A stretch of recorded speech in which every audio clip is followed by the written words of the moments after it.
আমি যেখানটায় থাকি, বাসায় যাওয়ার পথের রাস্তায়, রাস্তার দুই পাশে প্রচুর পরিমাণে বন্যপ্রাণী, বানর, যা কিনা ছোটাছুটি করে। এবং এই একটি বানর নির্বিঘ্নে চুপচাপ খেয়ে যাচ্ছে তার কাঙ্ক্ষিত খাবার। চানাচুরের মধ্যেই দেখতেছে বাদাম, খুঁটে খুঁটে খাচ্ছে বাদাম, আর এদিক ওদিক চাহনি তার।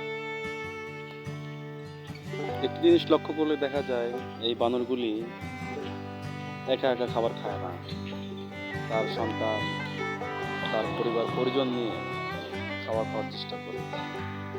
এবং আরেকটি জিনিস লক্ষ্য করবেন, তার যে বাচ্চা, তার বাচ্চা বুকে পেঁচিয়ে এসে দৌড়াদৌড়ি করে, ছোটাছুটি করে, হাঁটাহাঁটি করে, তার বুকের ধন বুকে নিয়ে চলাফেরা করে।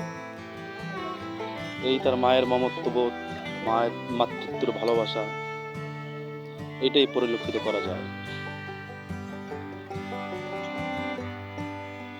প্রাণীর এত ভালোবাসা আজকে যদি লক্ষ্য করা হয়, যে মানুষের প্রতি যে মানুষের যে মমত্ববোধ, ভালোবাসা, সেটা প্রাণীর থেকেও দিন দিন কমে যাচ্ছে, নাই বললেই চলে। যা কিনা প্রাণী দৃষ্টান্ত দেখাবে।